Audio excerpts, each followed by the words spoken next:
새벽 이슬교회 올 때마다 그냥 좋습니다. 속이 만약에 보여줄 수 있다 그러면 보여드리고 싶은데 가슴에서 파도 소리가 납니다.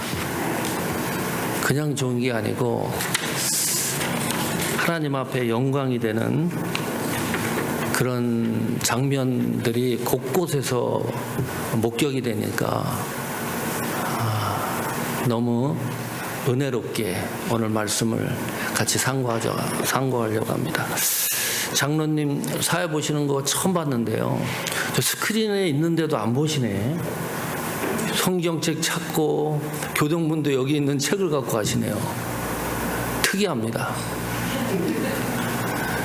제가 미국 처음 와서요. 사람들이 이름이 뭡니까? 백승철입니다. 승자 발음을 못합니다. 미국 친구들이. 철하고 백은 어느 정도 맞는데 승은 성에 가깝게 발음합니다. 승 정확하게 발음하는 사람을 거의 보지 못했습니다. 그래서 미국 이름을 하나 갖고 있어야 되겠다. 제 이름을 정확하게 발음을 잘 못하니까 이름을 쭉 무슨 이름으로 할까? 이 미국 이름을 제임스 본드, 또 람보, 탐 크루즈, 그 유명한 이름들 있잖아요. 그래도 제가 이제 목회자 신분이니까 그러면 성경에서 성경 인물 가운데 이름을 한번 정해보자. 그 정해는 것도 아주 단순합니다. 제가 좋아하는 성경의 인물 이름으로 정해보자. 그 이름이 조나입니다. 전 바울도 좋아하는데요. 조나를 너무너무 좋아합니다. 집에 가셔서 일주일 동안에 요나서 1장 1절부터 4장까지 꽉 읽어보십시오. 왜 좋아하는지를 알게 될 겁니다. 오늘 말씀을 들으면 우리가 요나가 걸어갔던 길을 오늘 주일에 여행을 하려고 그러는데 이 요나는 아주 특이한 인물입니다. 많은 구약의 선지자들이 있잖아요. 요나만큼 하나님 앞에 사랑을 받은 선지자가 없습니다. 아주 특별합니다. 편애를 할 정도입니다. 하나님 눈에서요 꿀이 뚝뚝 떨어집니다. 요나를 보면 기적도 경험을 해요. 물고기 뱃속에 들어갔다가 살아나기도 하고 그것도 일평생 경험할 수 없는 아주 특별한 기적의 체험을 소유하고 있는 요나입니다. 딱 한 문장입니다. 한 문장 메시지를 전했는데 느느웨 성읍이 완전히 뒤집어집니다. 선교 역사에 이런 현장을 볼 수가 없다. 승질이 나가지고 니네가 망하지 않고 돌아오는 걸 보고서 짜증을 내고 그것이 성경에 그대로 기록이 돼요. 얼마나 날이 더운지. 그런데 하나님이 하루 저녁에 박넝크를 자라게 해가지고 그 사막 기후 같은 데서요 에어컨을 만들어줍니다. 기가 막혀요. 이렇게 하나님이 편애할 수 없는 이 요나, 이 조나를 저는 사랑합니다. 그래서 다음에 오면 백조나 목사님 이렇게 불러주세요. 연습을 하셔야 됩니다. 저는 백조나 미국 이름으로 목사입니다. 자, 그러면 우리가 유대인 절기 중에요 속죄일이 있어요. 이 대속죄일이라 그러는데 히브리역으로 7월 10일입니다. 이 그레고리역으로 하면 9월이나 10월에 지금도 이스라엘은 속죄일을 하고 있습니다. 이때 무슨 일을 하느냐? 하나님 앞에 죄를 회개하는 날입니다. 하루입니다. 사람과 사람 간의 관계에서 막힌 담을 푸는 그 하루예요. 눈물을 뿌리면서 혹시 내가 하나님 앞에 잘못한 것을 모두 토해놓고 두 손 들고 회복하는 아주 특별한 절기가 속죄일입니다. 이때는요, 비행기도 안 뜹니다. TV도 안 나와요. 완전히 도시가요, 나라 전체가 고요합니다. 정지 상태입니다. 물론 상점도 문을 닫고요. 자동차 운전할 수가 없습니다. 자동차를 가지고 길거리 가면 돌 맞을 가능성이 있습니다. 그날은 온전히 하나님 앞에 내 자신을 살피면서 부족한 것을 회개하고 믿음과 신앙을 회복하는 그런 절기입니다. 이때 신구약 성경 66권 중에 요나서를 읽습니다. 그 요나서를 읽으면 회복의 역사가 있는 거예요. 혹시 오늘 말씀을 듣는 여러분 가운데 좀 답답한 환경이 있다든지, 내가 왜 이렇게 하나님과 점점 멀어지고 있는가, 왜 이렇게 찝찝한 것들이 있는가, 왜 믿음이 공격적으로 역동적으로 움직이지 않는가, 왜 이렇게 점점점 아래로 내려가는가, 모든 여건이 왜 이렇게 좋지 않은가, 그런 분들이 있다 그러면 요나서를 꼭 읽어보십시오. 특이한 성경입니다. 요나서를 읽으면 회복의 역사가 있다, 하나님이 주시는 놀라운 회복의 은혜가 요나서 속에 담겨 있습니다. 우리 윤혜규 목사님 뒤에 계시는데, 회귀가 무슨 뜻입니까, 목사님? 우리 송치원 장로님 계시는데, 채원은 또 무슨 뜻입니까? 한문으로. 제가 요새 이제 여기에 꽂혔습니다. 그래서 그 이름을 들었고, 그럼 박혜진 집사님, 혜진은 무슨 뜻입니까? 이름마다 뜻이 있잖아요. 아주 의미가 있어요. 전에 말씀드렸는지 모르는데 제 이름은 백승철입니다. 한국 이름 이일승의 세철입니다. 쇠를 잇는 사람이에요. 제가 쇠를 잇는 처럼 터미네이터처럼 보입니까? 강력해 보이잖아요. 쇠를 잇는 사람이라니까요. 제 이름의 뜻이. 그 이름마다 다 뜻이 있는데, 요나는 무슨 뜻일까요? 요나는 비둘기라는 뜻입니다.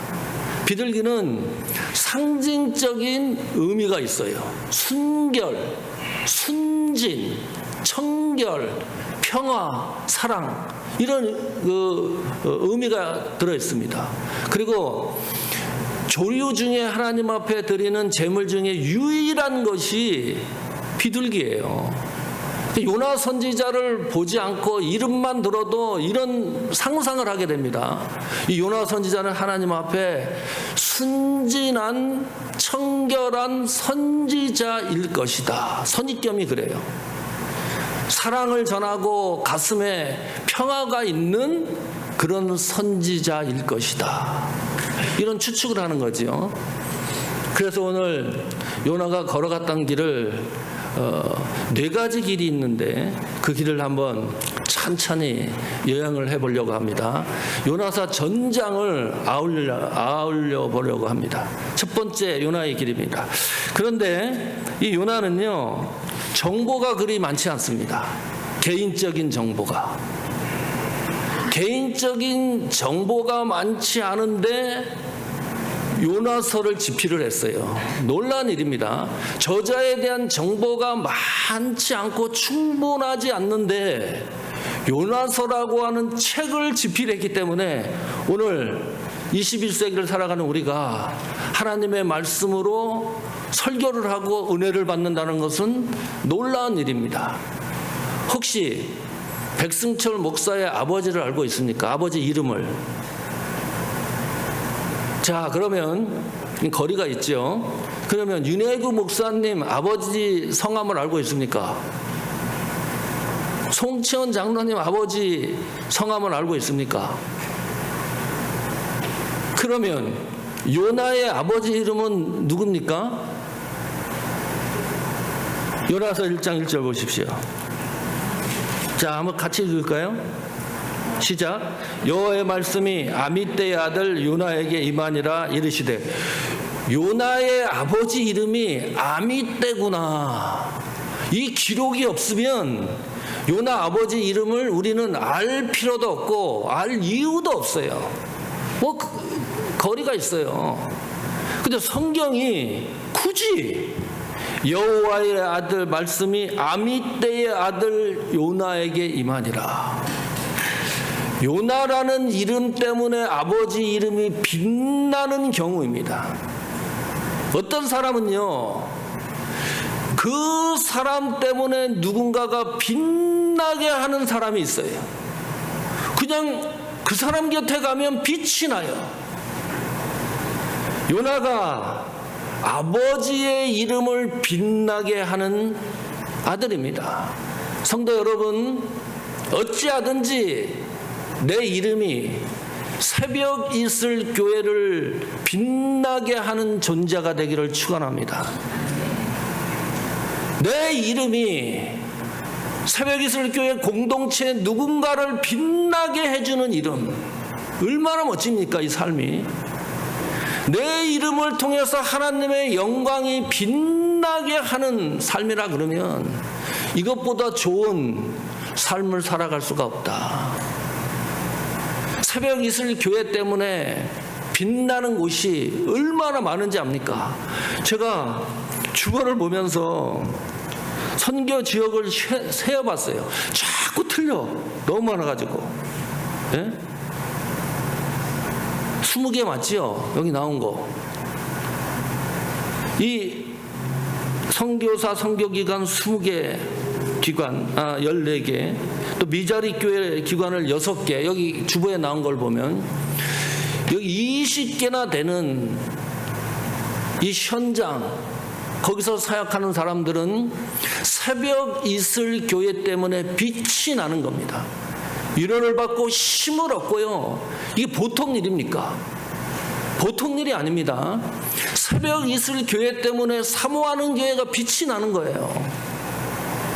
윤혜그 목사님 때문에 백승철 목사가 빛이 납니다. 송채원 장로님 때문에 서부 노예가요, 빛이 나요. 부노회장님인데 장로님이 연임을 계속하고 있어요. 지금 3번째인가 그래요. 서부노회 역사상 이런 일이 없었습니다. 장로님이 노예에서 하시는 사역을 통해서요, 노예총회가 빛이 난다. 빛이 나게 하는 사람. 그냥 권사님인데 그냥 권사님 곁에 가면 위로를 받고 힘을 얻는 거예요. 아무 말씀을 안 하는데 손만 잡아도 눈물이 나. 예? 그냥 아무 말씀 안 하는데 안아주는데 왜 이렇게 좋은 거예요? 누군가에게 위로를 주고 힘을 주고 빛이 나게 하는 것, 이것은 요나의 길에서 확인할 수 있는, 아미떼의 아들 요나에서 발견할 수 있는 축복의 은혜입니다. 문영배 소장, 헌법재판소 소장입니다. 윤석열 탄핵 가결을 했죠. 지금은 퇴임했을 거예요. 제가 또 이런 얘기하면 백승철 목사 빨갱이다, 좌파다 이러면 큰일 납니다. 제가 이런 사설을 썼는데 신문에 난리가 났었어요. 저보고 빨갱이래요. 제가 빨갱이처럼 보입니까? 좌파라 그러고 막 낙인을 찍고, 무슨 대학 교수들이 글을 써가지고 저한테 막 이메일도 보내고. 이 문영보 소장이 재판관인데 그 재판관까지 올라갈 때는 저는 이 문영배 소장 때문에 김장하라는 어른을 알게 됐습니다. 보통 분이 아니더라고. 천여 명을 한의원을 하면서요, 장학금으로 도와줘요. 이분이 예수 믿는 사람이 아니에요. 종교가 없어요. 이런 일을 합니다. 학교도 줘요. 또 각 비영리 단체를 돕기도 합니다. 이 문영배 소장, 이 헌법재판소 판사 때문에 이 김장하 어른을 알게 되는 거예요. 너무 감사해서 판사가 돼서 찾아갔더니 그런 말씀을 하는 겁니다. 나한테 갚을 필요 없다, 고마울 필요 없다. 그러면 사회에 갚아라. 응? 돈이라는 거 내가 갖고 있으면 구린내가 난다. 여러 곳에 거름을 주면 뿌리면 거기에서 꽃이 나고 열매가 맺힌다. 멋진 어른입니다. 문영배라고 하는 판사 때문에 김장하 어른이 빛이 나는 거예요. 김장하라는 어른 때문에 문영배라는 판사가 또 빛이 나는 거예요. 요나의 길에서 확인할 수 있는 은혜의 내용입니다. 그러니까 요나에 대한 기록이 많이 없는데 열왕기하 14장 25절 보십시오. 열왕기하 14장 25절 찾아보십시오.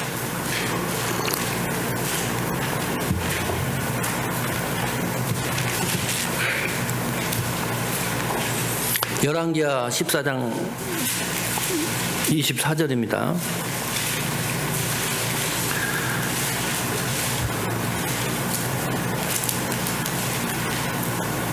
자, 열왕기하 14장 24절 같이 읽습니다.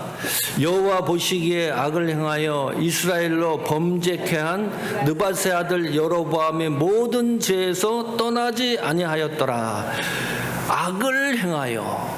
누가? 여로보암이. 이 시대가 분단의 시대입니다. 요나는 북쪽 이스라엘에서 활동했던 선지자입니다. 이 시대가 여로보암 2세입니다. 여기 등장을 해요. 이 시대가 정치, 경제, 사회, 문화 온통 썩은 하나님 보시기에 악을 행했다. 통치자가요 백성들, 국민들에게 범죄케 합니다. 하나님과 점점 멀어지게 하는 정책을 펼쳐요. 악에서 떠나지 않는 이런 시대에 요나 선지자가 활동을 했습니다. 무슨 복음을 상상하십니까? 강력한 복음일 것이다. 지금 이게 될 소리냐? 왜 하나님 앞에 이렇게 죄를 짓느냐? 하나님에게 돌아가야 된다.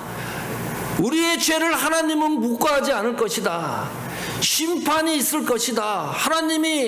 하나님 앞에서 죄를 버젓하게 짓고 있는데 하나님이 가만히 있겠느냐? 정신 똑바로 차려야 된다. 다시 하나님에게로 돌아와야 된다. 죄를 지적을 하고 심판에 대한 메시지를 강력하게 전할 것이다. 이런 상상을 할 수밖에 없어요. 이 시대가 너무나 험악한 시대이기 때문입니다. 그런데 열왕기하 14장 25절 그 다음 절 같이 읽습니다. 시작. 이스라엘 하나님 여호와께서 그종 가드레엘 아미떼의 아들 선지자 요나로 하신 말씀과 같이 여로보암 이스라엘 지경을 회복하되 하맛 어기에서부터 아라비 바다까지 하였으니 회복이라는 단어를 집중하십시오. 그런 시대에 요나가 전한 복음은 회복의 복음입니다. 우리가 죄를 짓고 하나님과 점점 멀어지고 하나님과 관계없는 신앙과 믿음으로 살아가지만 그래도 하나님은 우리를 사랑합니다. 하나님은 그래도 우리를 붙들고 있습니다. 하나님의 자녀를 하나님은 놓치지 않습니다. 그러니 우리가 하나님에게로 돌아가는 것이 마땅하지 않습니까? 회복의 복음이에요. 그러면서 하나님의 아브라함 시대부터 약속했던 우리의 실수와 잘못이 죄를 지고 있지만은 하나님이 지경을 계속해서 넓혀 갔을 것이다. 희망과 소망의 복음을 전했던 요나 선지자입니다. 교회의 사명이 뭡니까? 회복입니다. 성도의 사명이 뭡니까? 회복이에요. 죄에 온통 썩은 사람이 새벽 이슬교회에 들어오면 회복이 되는 거예요. 놀라운 일 아닙니까? 하나님을 전혀 모르는 사람이 새벽 이슬교회에 들어오면 그 사람이 주님을 믿고 완전히 회복되는 역사가 일어나는 것, 그것이 교회의 존재론적 사명 아닙니까? 우리 성도 한 사람 한 사람의 사명이 뭡니까? 회복의 선지자예요. 회복시키는 사람이어야 된다. 비판, 정죄하는 게 아닙니다. 회복의 반대는 뭐죠? 비판하고 비난하는 거예요. 어떤 사람은 앉아있기만 하면 비판하고 정죄를 합니다. 골치가 아파요. 그것을 회복의 반대는 그러므로 교만입니다. 이 교만이라는 단어가 특이한 단어입니다. 솟구치다, 부풀어 오르다 그런 뜻이에요. 펄펄 끓는 물에 음식, 이것이 교만이에요. 펄펄 끓는 물에 물, 이것이 교만입니다. 배가 고파요. 음식을 먹어야 돼요. 너무 뜨거워서 음식을 못 먹습니다. 나도 못 먹고, 물이요, 목이 말라요. 물을 먹어야 되는데 너무 펄펄 끓어서요, 한 모금도 먹을 수가 없어요. 배가 고파서 음식이 필요하고 목이 말라 물이 필요한데 내 앞에 음식과 물이 있는데 나도 먹지 못하고 우리도 먹지 못하는 거. 교만한 사람이 공동체에 들어오면 그 공동체는 훼손되기 시작을 합니다. 회복의 은혜. 교만의 특징이 뭡니까? 기준이 나예요. 내 기준으로 판단하고 결정하고 말하고 행동을 합니다. 하나님의 말씀도 내 기준으로 받아들입니다. 절대 다른 사람의 충고 받아들이지 않습니다. 내 기준으로 말하고 행동하는 것을 숨겨요. 그 숨기는 것으로 끝나는 것이 아니라 그 숨긴 그것을 가지고 하나님의 기준이라고 말을 합니다. 행동합니다. 이것이 설득력이 있습니까? 판단, 비난, 조소하는 일이요, 나에게는 그런 요소가 제로이어야지만 설득력이 있어요.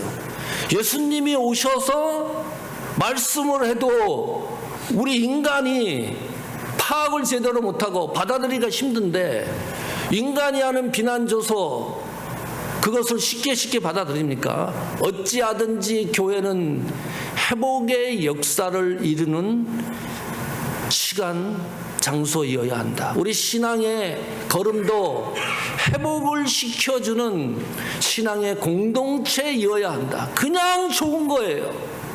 곁에 있으면 얼마나 행복한 공동체입니까? 그냥 권사님을 보면 너무 좋아요.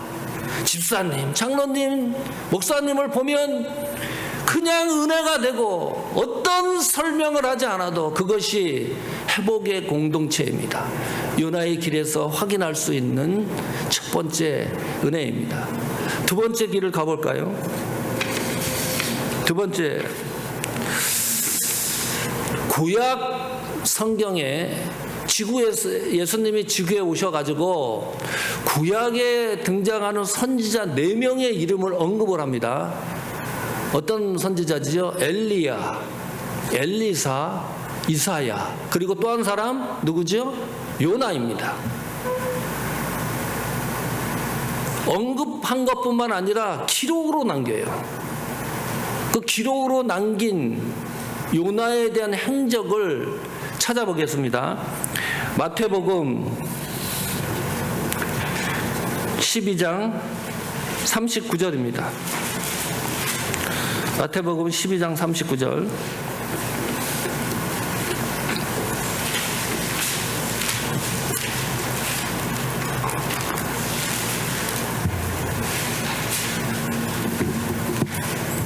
자, 읽어봅시다. 마태복음 12장 39절입니다. 시작. 예수께서 대답하여 가라사대 악하고 음란한 세대가 표적을 구하나 선지자 요나의 표적밖에는 보일 표적이 없느니라. 그 표적이 유일하다는 거예요. 바리새인과 서기관들이 골탕 먹일 이유도 있었을 거예요. 예수님이 이렇게 질문하는 거예요. 표적을 보여달라. 그 말에는 많은 의미가 있는 거죠. 당신이 하나님 아들 신이라 그러는데 그 신이라고 하는 증거를 보여달라. 그런 의미가 많이 포함된 거죠. 예수님이 지구에 와서 많은 기적을 일으킵니다. 기적과 표적의 차이는 뭔가요? 기적과 표적은 동시 초자연적인 사건입니다. 이해할 수가 없어요. 인간의 머리로는, 합리적 논리로는 분석, 그것을 해석할 길이 없어요. 깜짝 놀랄 일입니다. 표적은 거기에 의미가 있어요. 기적은 깜짝 놀랄 일이고 표적은 깜짝 놀랄 일에 플러스 알파 의미가 있어요. 그 의미를 확인하는 겁니다. 표적을 얘기를 하니까 예수님이 이렇게 말씀하는 거예요. 요나의 표적밖에는 보일 것이 없다. 요나의 표적이 뭐지요? 물고기 뱃속에 들어갔다가 사흘 만에 살아난 표적입니다. 그 표적밖에는 보여줄 것이 없다. 물고기 뱃속에서 사흘 만에 살아난 것이 무슨 표적이에요? 부활이에요. 부활 사건입니다. 다시 말하면 지구상에 나오는 모든 기적을 하나로 모아가지고 묶어서 표적의 의미로 얘기했을 때 유일한 것이 부활이에요. 부활의 표적입니다. 지금 요나가 구약시대에 이미 부활의 증언을 하고 있다. 놀라운 일이에요. 이게 무슨 의미입니까? 예수님이 이 땅에 오신 최고의 목적이 뭐냐? 부활이에요. 부활이라는 게 무엇입니까? 구원의 성취입니다. 구원의 완성입니다. 그것이 요나가 보여줬던 유일한 표적입니다. 그러면 우리 신앙의 모든 초점이 어디로 모아져야 되느냐? 부활신앙으로 모아져야 됩니다. 왜냐하면 성경이 그렇게 얘기를 해요. 표적은 요나의 기적, 부활 표적밖에는 없다고 말씀을 하시기 때문입니다. 강력한 겁니다. 우리 믿음과 신앙과 태도, 사역의 모든 것들이 부활 신앙 안으로 들어와야 돼요. 기적이 뭡니까? 보통 사람들은 잘 되는 거예요. 병이 낫는 거 내 기준입니다. 나에게 맞춰져요. 나 환경에. 사업이 망했는데 잘 되는 거 기적이라 그래요. 예?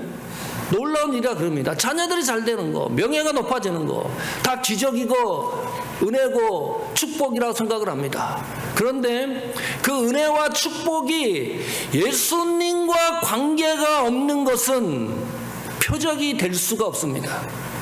표적은 반드시 예수님과 관계가 되어야 됩니다. 내 물질이 예수님과 관계가 되어야 돼요.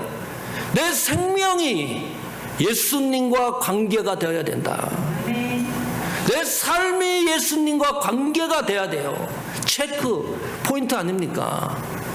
내가 살아가는 이유, 내가 돈 버는 이유, 내가 건강한 이유, 내가 약해지는 이유, 어떤 이유와 조건과 관계없이 그 모든 것들이 예수님과 관계가 되어야지만 표적의 원리의 은혜를 경험할 수가 있다. 저희 아버지가 92세입니다. 백자, 제자, 흠자 장로님입니다. 옛날 주소로 경기도 포천군, 지금 포천시입니다. 영북면 산정리 125번지 시골이에요. 그 시골인데 그 앞에 저수지가 있어요. 건강하실 때요, 거기를 하루에 2번씩 도르세요. 한 번 도는데 1시간씩 걸립니다. 그 92세가 되시기 전에 수십 년 전에 쓰러지셨는데 뇌출혈로 반신불수가 됐는데 얼마나 의지가 강한 분인지 그거를 이겨냅니다. 그래서 건강하게 지내셨어요. 그 1년 전에 그 시골에서 살고 동생이 한국에 있는데 동생은 오산에서 살아요. 거리가 꽤 있습니다. 오산과 아버지가 사는데 이 부모님 마음이 그런 거예요. 몸이 불편한데 자식 걱정할까봐 전화를 빨리 했으면 괜찮은데 그냥 꼭 참고 있다가 어느 날 새벽에 보니까 아버지가 막 열이 나고 오줌똥을 막 쏟고 그 엄마가 얼마나 놀랐겠습니까? 이 감당이 안 되니까 그때서 전화하는 거예요. 그 상황을 새벽에 동생 집에 빨리 응급실로 갔는데 산소호흡기 끼고 난리가 났어요. 돌아가신다. 살 가능성이 없다. 아버지가 그런 줄만 알았어요. 그런데 어찌된 일인지 산소 호흡기를 떼고 지금 이제 요양원에 가서 계세요. 엄마 아버지가 도저히 이제 시골에 혼자 놔둘 수가 없다. 동생이 그렇게 결정을 한 겁니다. 요양원에 가신 거 가서 뵙고 왔어요. 하반신이 마비가 됐어요. 이 코비드를 왜 걸립니까 그때? 나중에 알고 보니까 그게 코비드였대요. 빨리 처리를 했으면 괜찮은데 너무 속상한 거예요. 응? 미국에서 제가 해야 될 일이 아무것도 없어요. 너무 후회되는 게 아버지 어머니한테 용돈을 한 번 드린 적이 없어요.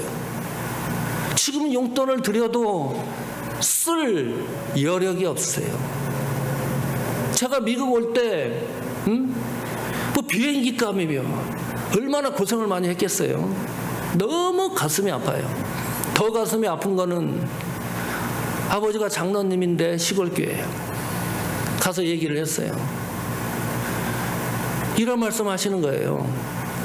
이 하반신이 신경이 돌아오지 않을 것 같다. 깜짝 놀랐습니다. 저는 지금까지 살면서 아버지가 평생 약한 말씀을 한 거를 그때 처음 들었습니다. 깜짝 놀랐어요. 충격을 받았어요.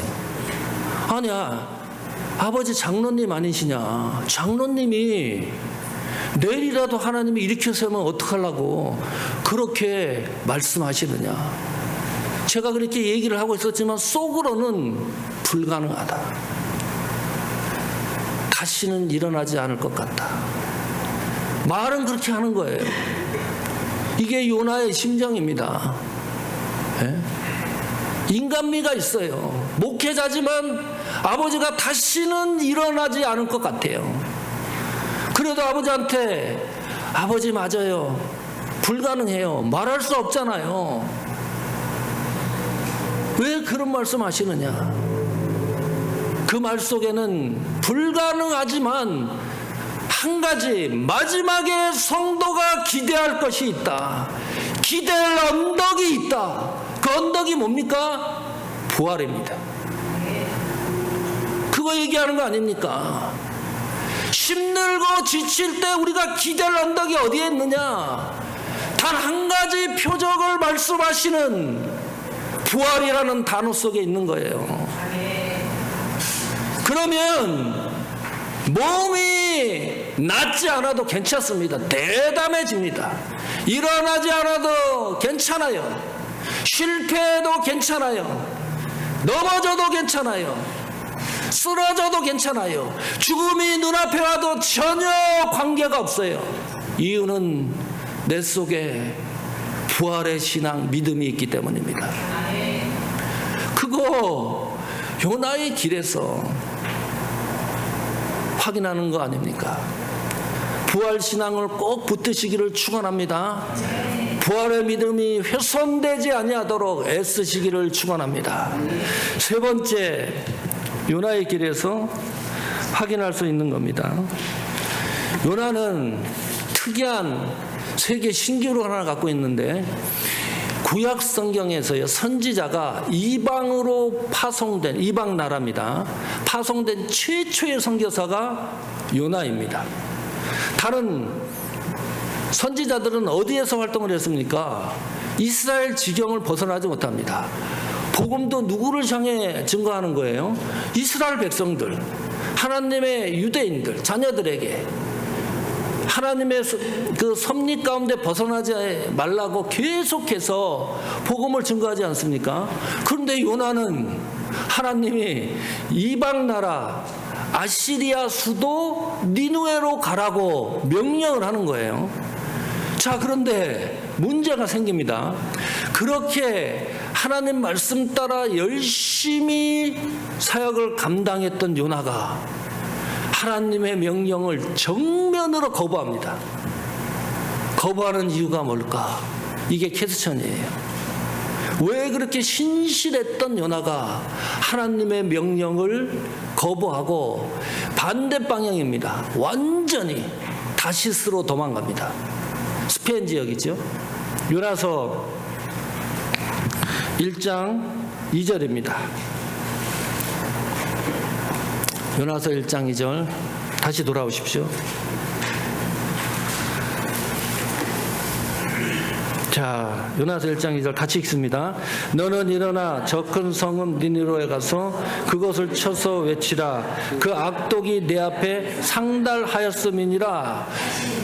예, 이 말씀 안에 요나가 왜 니느웨로 가라고 하는 하나님의 명령을 거부했는지 해답이 여기 들어있어요. 이 요나는 선민 사상이 강한 유대인입니다.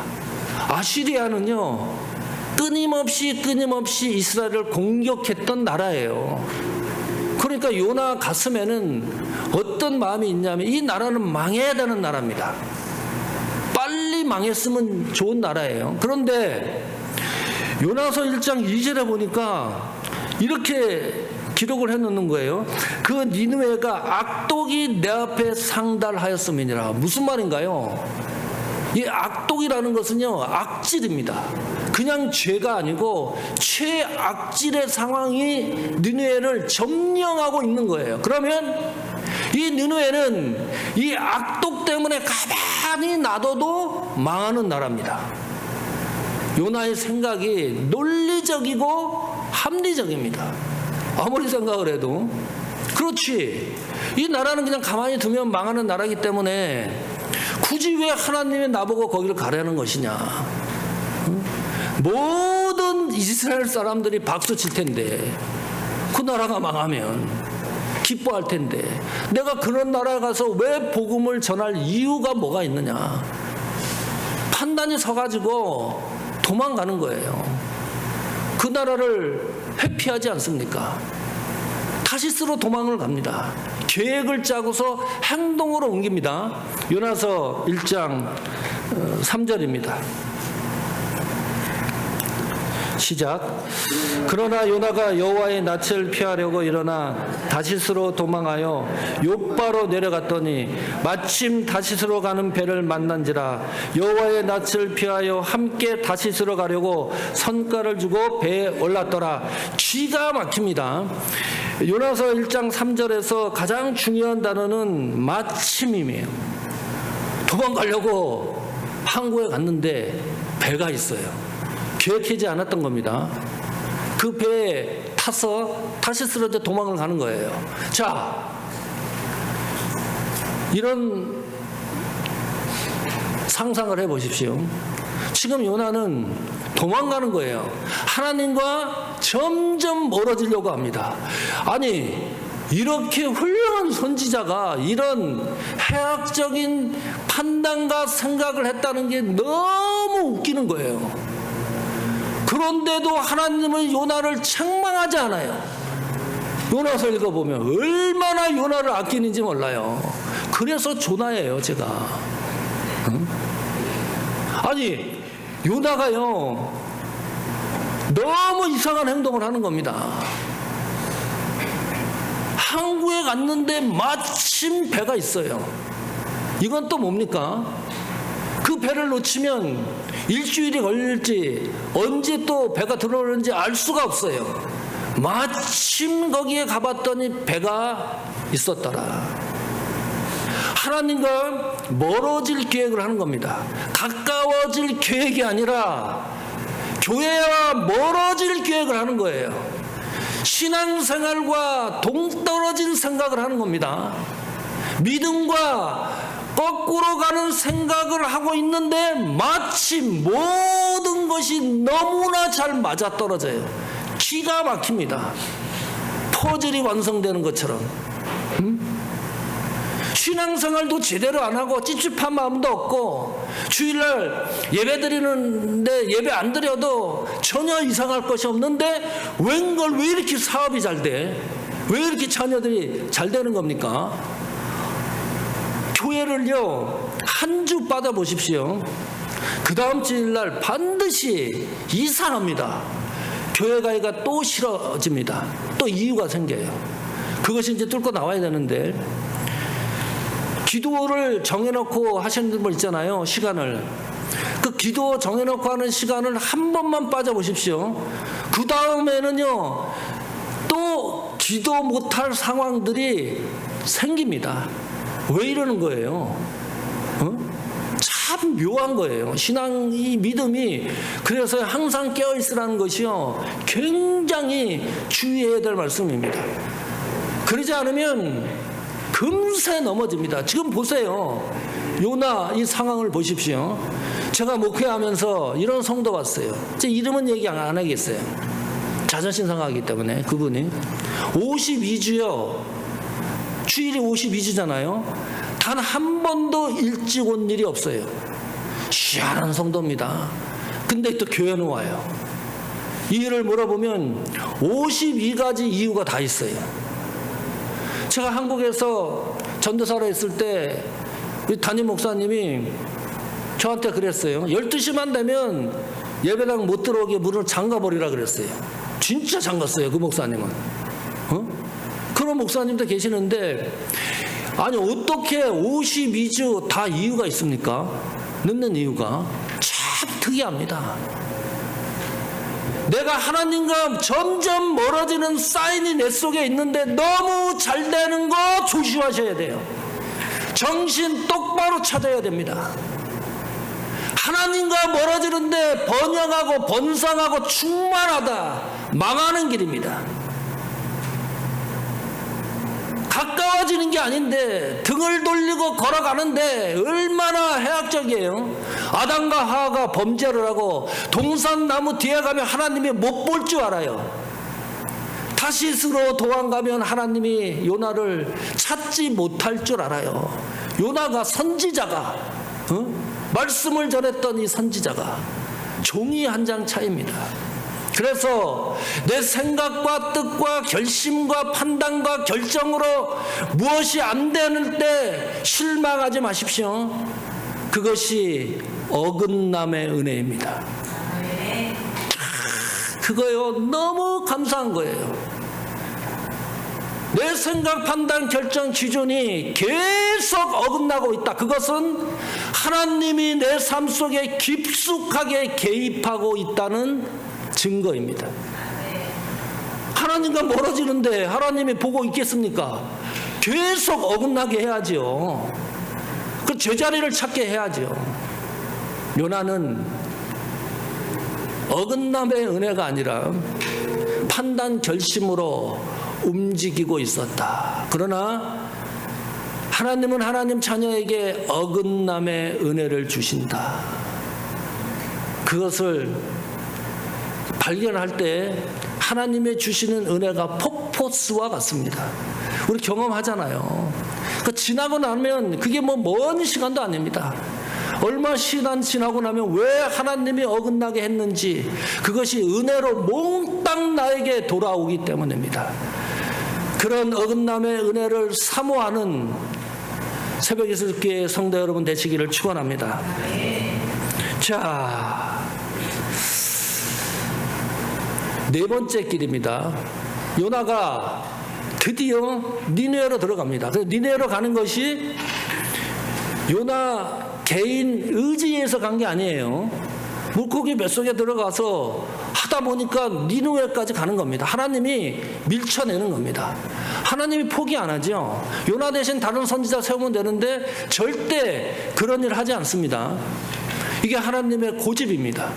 하나님의 섭리, 뜻, 하나님의 계획, 목적은 시간과 환경에 따라서 변동되지 않는다. 이게 원칙이에요. 나를 향한 하나님의 구속의 경륜이 시시때때 변동된다 그러면 살 수 없습니다. 우리가 구원받을 성도도 없고요. 자, 확인해 보세요. 요나서 1장 2절입니다.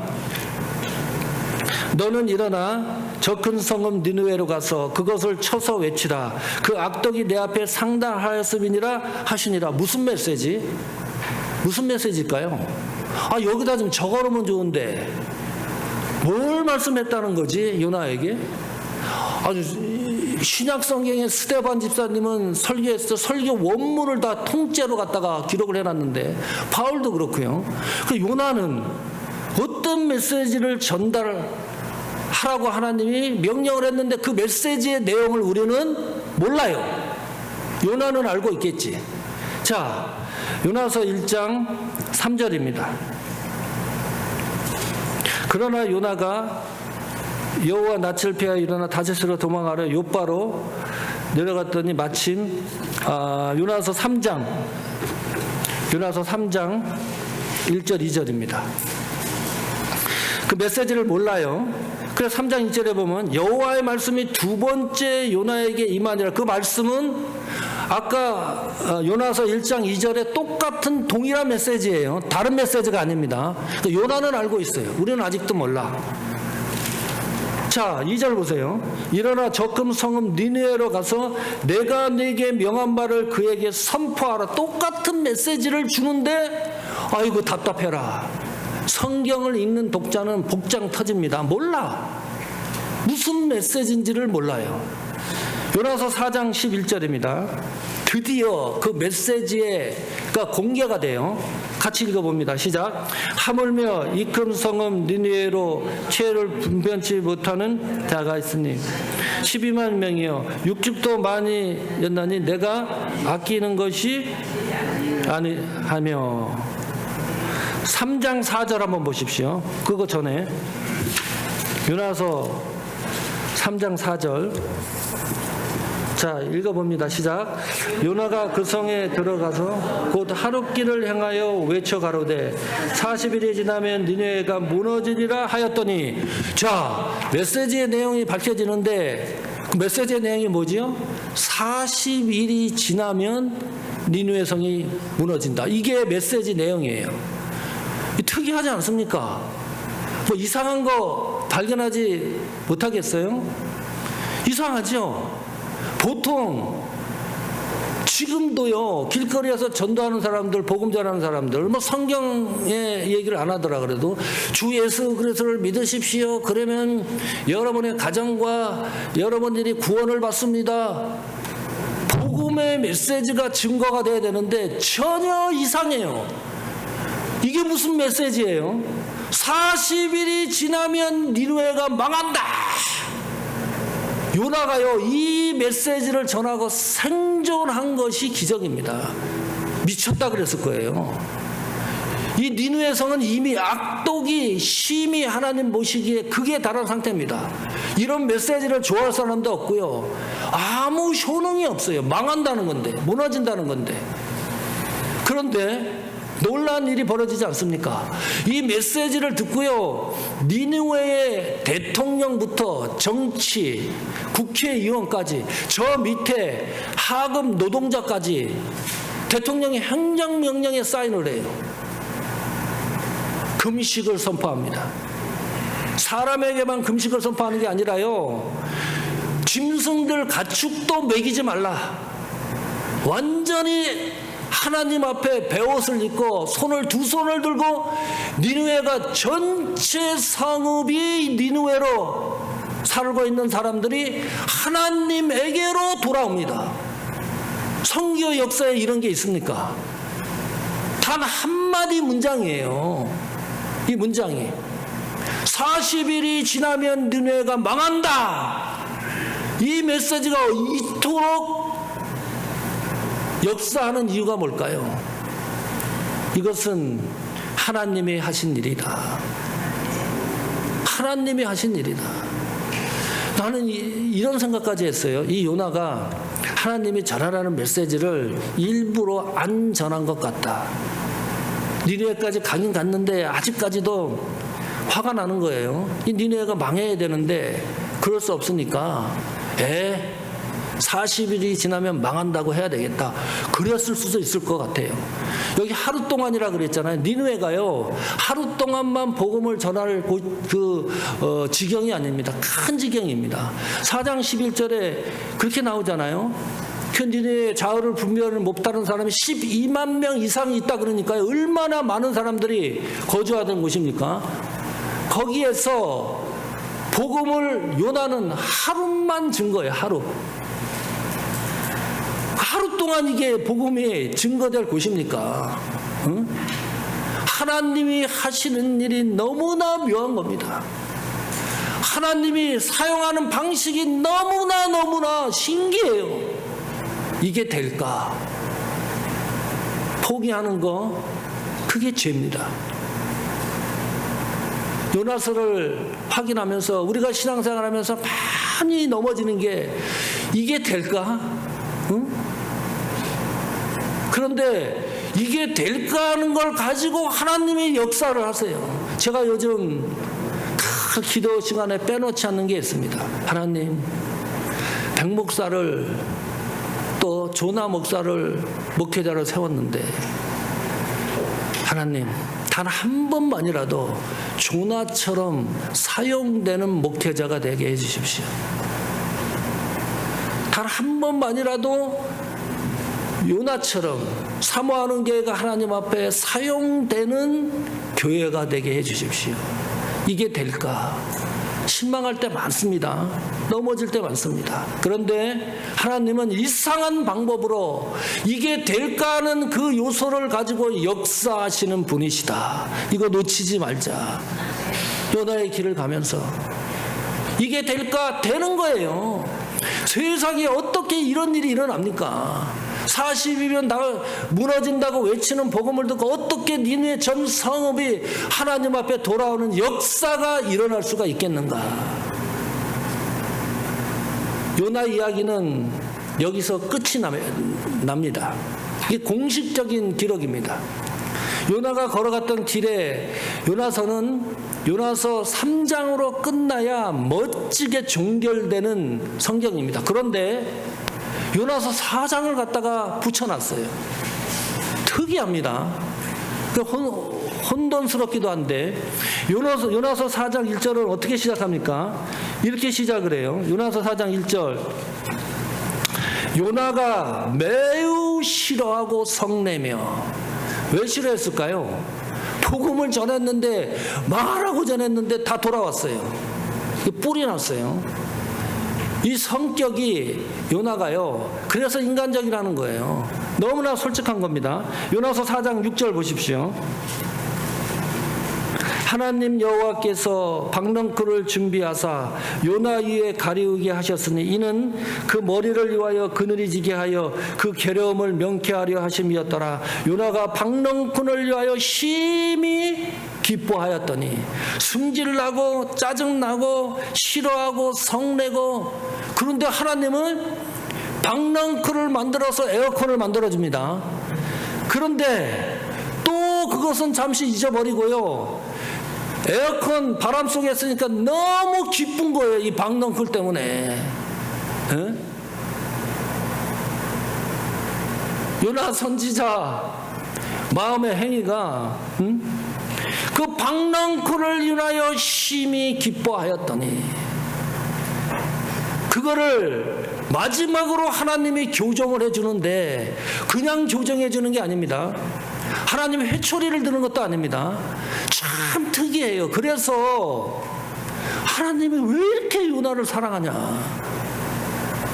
내가 아버지 같았으면 이거는 아주 회초리를 때려야 될 상황입니다. 그 상황이, 하나님은 4장 11절에 다시 한번 읽어봅시다. 우리가 마지막 결론입니다. 4장 11절 시작. 하물며 이 금성읍 니느웨에는 좌우를 분별하지 못하는 자가 12만여 명이요 육축도 많이 있나니 내가 아끼는 것이 어찌 합당치 아니하냐.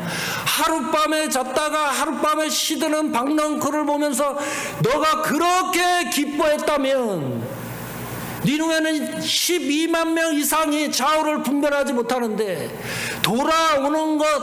돌아오는 사람들을 내가 사랑하고 아끼는 것이 당연하지 않느냐. 박넝쿨 하나로 네 인생을 소비하지 마라. 박넝쿨 하나 때문에 하루 저녁에 사라지는 그것 때문에 너의 신앙과 사역과 초점이 무뎌지지 마라. 제발 그것으로 기뻐하지 마라. 하나님의 심중을 얘기하는 겁니다. 하나님의 마음을 얘기하는 겁니다. 하나님의 속 사정을 이야기하는 겁니다. 성도 여러분, 요나서는 미완료로 끝납니다. 요나의 반응이 없어요. 그렇다면 요나의 길을 가면서 중단된 그 길은 우리가 이어가야 될 사명이 있습니다. 앞으로 하나님 결론에 도달하는 믿음의 여정이 되기를 축원합니다. 그 길을 이어가서 믿음으로 승리하는 그런 여정이 되기를 축원합니다. 여러분의 사역이 새벽 이슬 교회가 하나님의 결론에 이르는 여정이 되기를 축원합니다.